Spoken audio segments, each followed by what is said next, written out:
Donc, je poursuis sur la thématique du réveil des consciences, c'est la lutte contre les violences faites aux femmes. Et donc, j'abordais précédemment donc, la question de la mise en danger de la vie d'autrui, parce qu'il y a des personnes qui vont s'engager pour pouvoir défendre donc, ces femmes. Et, sauf que quand la période de lune de miel va arriver et qu'elle va accepter les excuses, et ben, ces personnes qui se sont engagées vont devenir, en fait, vont paraître nocifs pour le couple, donc seront mis de côté. Sauf qu'entre-temps, la personne dominante qui est particulièrement calculateur a bien repéré donc les personnes qui s'investissaient et qui étaient prêts à aller au conflit pour pouvoir venir en aide. Et c'est ça qui est dangereux, que ce soit au niveau famille, que ce soit au niveau des amis ou au niveau des équipes associatives. Les revirements de position des femmes violentées mettent en danger l'ensemble de ces personnes, puisqu'elles vont revenir au haut d'un couple, elles vont, dans une volonté sincère, vouloir reconstruire et passer outre ces violences, sauf que ces violences vont se reproduire et que derrière, ben, vous avez des personnalités qui sont très calculateurs et qui savent s'entourer également.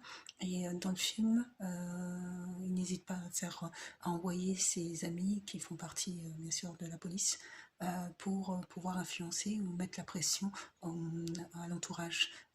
Donc pour justement pour qu'elle se retrouve seule, isolée et de sorte à ce que personne ne lui vienne en aide. Bon, elle, en l'occurrence, elle avait pris une décision et elle n'a pas quitté sa décision, c'était clair.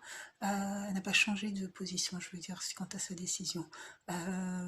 Mais dans la réalité, c'est tout autre chose. Et la réalité, c'est qu'il y a énormément de revirements de position et ces revirements de position mettent en péril les autres et mettent en péril également des équipes sociaux qui vont essayer d'aller la chercher, essayer de lui faire comprendre que c'est risqué et que la prochaine fois, il est possible même qu'elle ne s'en sorte pas vivante.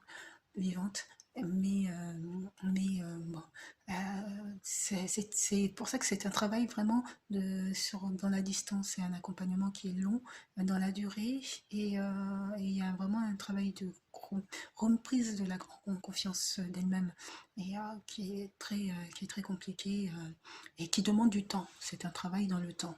Et ce travail dans le temps ne s'effectue pas du jour au lendemain. Et je pense que au-delà de ces femmes violentées, il faut aussi penser aux équipes qui sont autour de ces femmes violentées et aux risques qu'ils encourent. Parce que je pense qu'il y a pas mal de travailleurs, travailleuses sociales autour de ces femmes qui ne font pas remonter forcément les réalités de ce qu'ils vivent à l'extérieur. Parce que quand les travailleurs et travailleuses sociaux sont repérés, je pense que même sans que ça soit véritablement dit, qu'il y en a pas mal qui se sont retrouvés avec des rétroviseurs cassés ou des dégâts effectués du jour au lendemain sur leur bien ou, voilà, ou des pressions qui peuvent être mises également. Donc c'est aussi travailler aussi sur un soutien aux équipes et un soutien aussi aux familles, parce que aux familles, aux amis, parce que toutes ces personnes qui prennent des risques et qui sont, comme je le disais, repérées. Et c'était, comme je le disais, très calculateur et c'était prévu.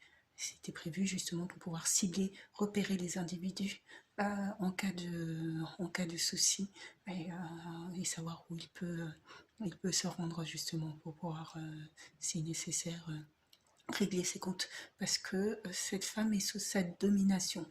Et comme c'est sa femme, c'est son épouse, elle est en somme, à lui, c'est une vision particulièrement archaïque en fait du mariage et on peut se, contrairement à ce qu'on pense, qui n'est pas simplement lié au monde africain hein, et qui est aussi dans le monde européen aussi.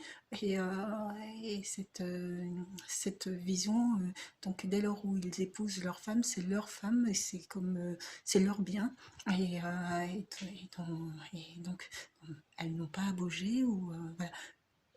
Ils font en sorte de mettre leur femme dans un confort Et il souhaite qu'elle se satisfasse de ce confort-là, parce que et puis qu'elles n'ont rien à dire, elles n'ont rien à dire tout simplement. Et ce que je leur dis, c'est qu'il n'y a pas que les Africains, hein, même en Occident, on trouve pas mal de personnalités de ce type.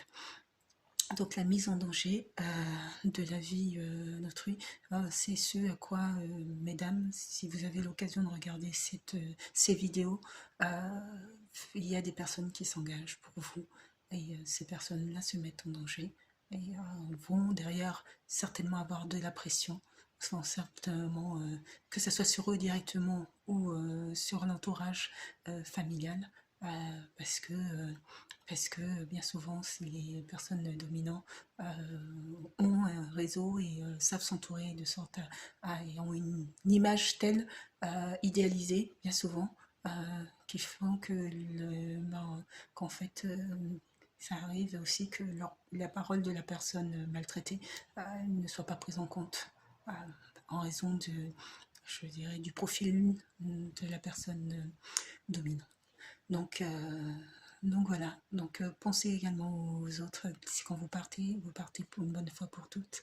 Si vous revenez, comme je vous le disais la semaine dernière, dans ce cas-là, il faut faire en sorte d'être parfaite et faire en sorte que ça se passe bien.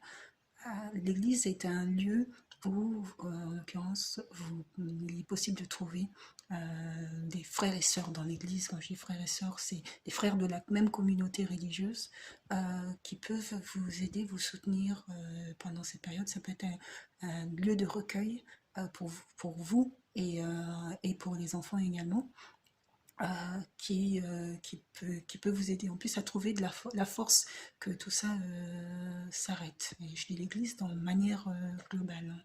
J'entends par là toutes les églises.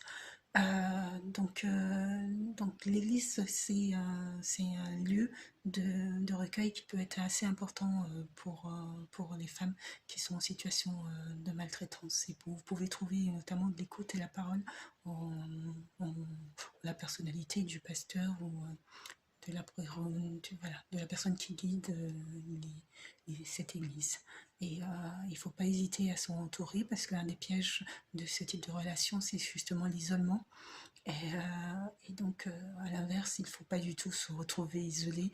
Il faut construire et construire. Ça peut être aussi une base et qui peut aussi changer le regard des autres parce que si le bien-être que la personne véritablement convertie va pouvoir dégager peut aussi transformer le cœur de son compagnon et de la personne voilà, avec qui elle vit. L'église est un lieu, je pense, où il est possible de retrouver du salut, euh, même dans les périodes les plus sombres comme celle-ci. Donc les secondes choses, éviter les revirements de position, ça met en péril tout le monde.